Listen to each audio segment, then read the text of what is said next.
Hello everyone and welcome back to Bitwig Studio and Music Production. This is lesson 3.34, and in this lesson we're going to dive into the EQ-2 device. So let's jump right into it, go into Bitwig and pull ourselves up a new instance of the EQ-2.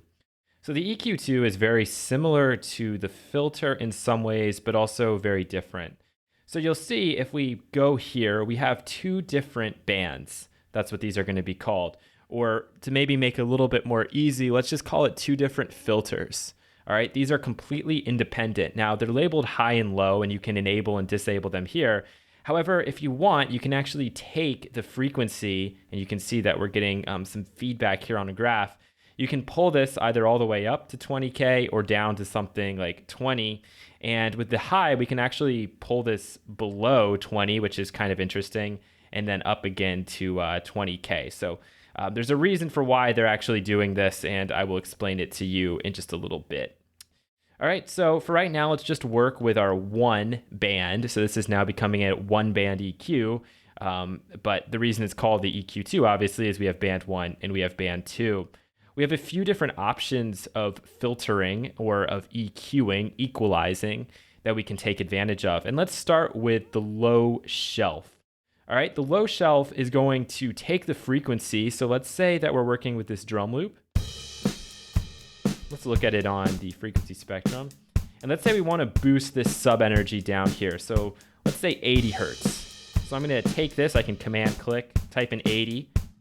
And now I'm just going to boost it by taking our level control and pulling it up.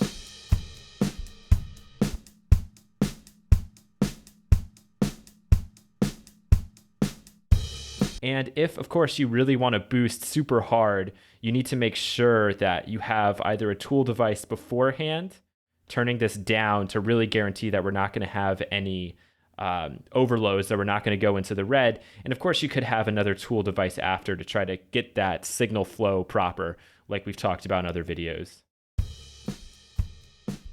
Let's say we really want to boost it.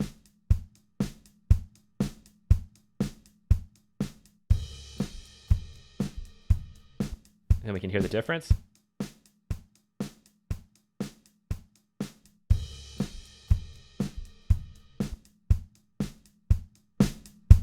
And then we could always cut as well if we want to just get rid of that. Just remove the kick drum entirely.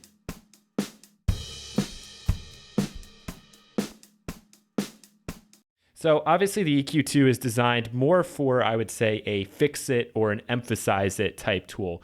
Where we had with the filter, we have this obvious control for cutoff. And so whenever you see a knob or something, the way I always look at it is it's begging to be modulated. It's begging to be automated. In the EQ2, we don't see that, but you still could modulate this if you wanted to, and you could really create another version of like a low pass filter. Well, in this case, we create like a low shelf filter. And if we wanted, we could automate these controls.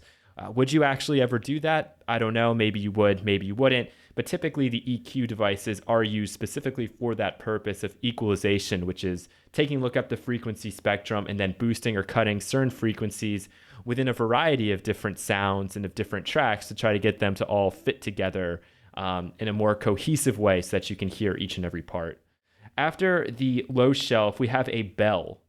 Okay, the bell is a little bit different. We now have 3 controls. The first controls are the same as before. We have a gain knob, so we can either boost or cut a certain frequency range. Let's go back down into the lows again. Let's just do 100 or 200 for the sake of it. Let's turn it down a little bit so we're not having any overloads. Let's hear what this sounds like right now. Looks like 200 would be a good spot to boost. There's already a peak there.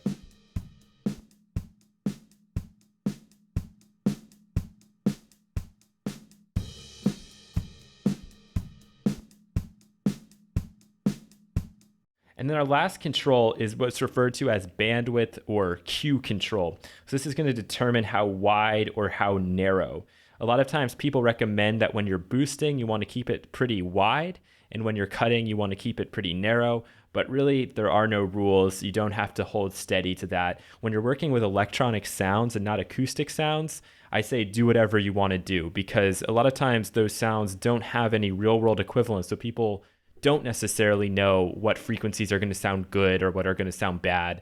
And we know that that's all relative, and you should never use the words good and bad when you're talking about music and sound. But especially with electronic sounds, sounds that don't have any real world equivalent, feel free to, either boost or cut narrow or very wide. So as we pull this up, we're getting a much more narrow band of frequencies. So we could really try to hone in on a particular harmonic. And let's see if we can find something that sounds bad here. If we hear something that's really resonant, that's going to hurt our ears a bit. I'm going to boost this way up, and I'm just going to scoop around the frequency range and see what we can find. Well, that sounds kind of hollow. I don't really like that. But...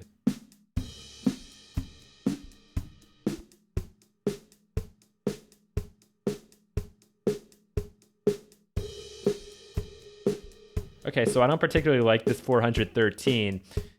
With a more narrow Q setting, I can really hone in on that specific frequency.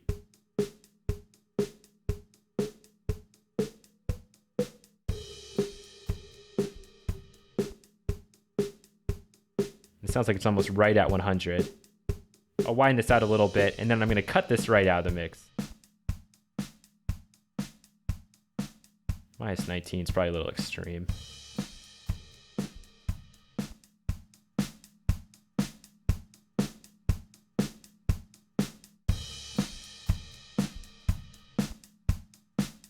And you can see where we're making that cut by looking at the frequency spectrum.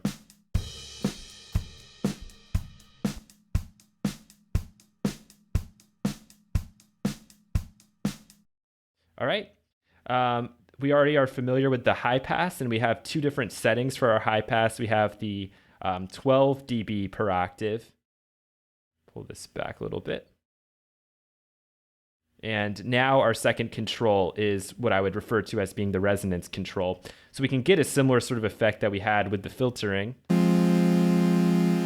by making this sweep.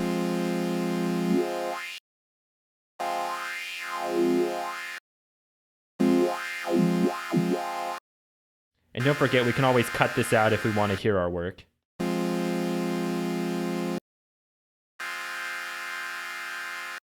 And then we have this steeper model as well. And that's hell up steep.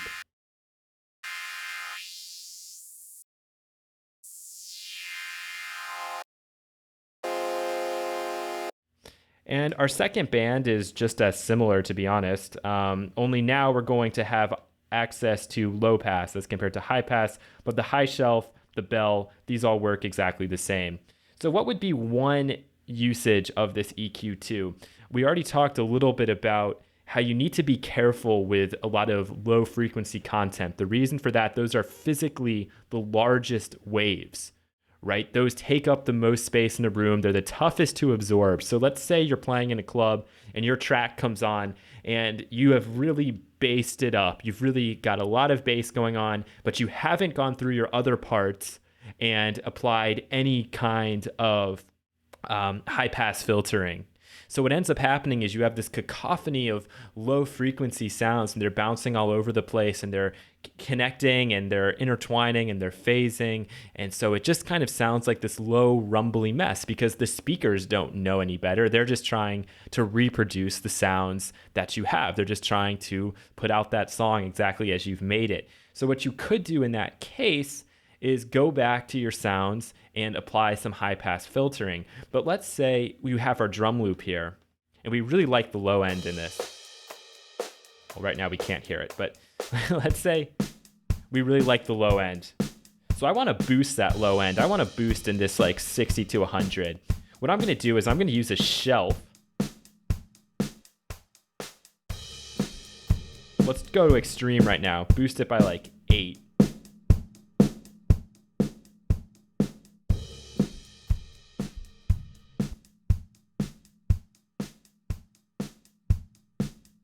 Okay, so we've boosted that, and let's say it sounds better, at least to our ear. But what's happening is not only are we just bringing up that area there around 111 hertz, but it's everything below that. Even all this stuff going on below 20 hertz, which is just going to come off as sounding like rumble. And even most speakers can't reproduce 20 hertz. Only some of the best sound systems can do that. So what I would do is I would use the second filter we have here, this second point, and I'm going to use... Actually, no, I can't do this, can I? Let's see. Let's see if I can come up with a creative way to do this. What I was going to do is, let's see. Maybe what I can do instead is use a high pass, cut out everything, put this down to 0.10. Pull this all the way back. Up. So we're getting a little bit of cut there at 20. Probably I could bring it in more.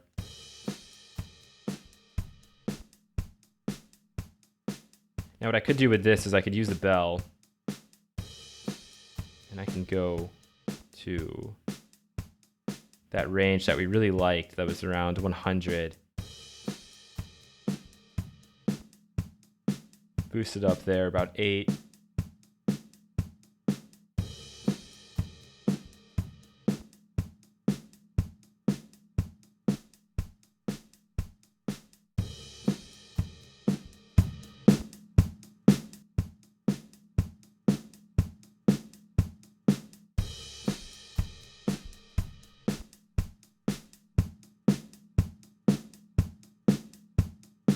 Okay, so that would be one way of doing it. So if we wanted to add a little bit extra bass end, but without increasing everything, we could do that. I'll show you what I actually wanted to do using the EQ-5, because typically what I would do is I would use a shelf to boost everything and then add a second filter in there, a steep high pass filter, so that I could still maintain and cut out everything below like 25, 20 hertz. But anyway, that's just one example of how you could use the EQ-2. There are millions of different ways, but technically and traditionally, you're going to find yourself pulling out the EQ-5 in most situations. So thank you so much for watching this video. And in the next one, we'll move on to the EQ-2's big brother, which is the EQ-5. And I will see you then.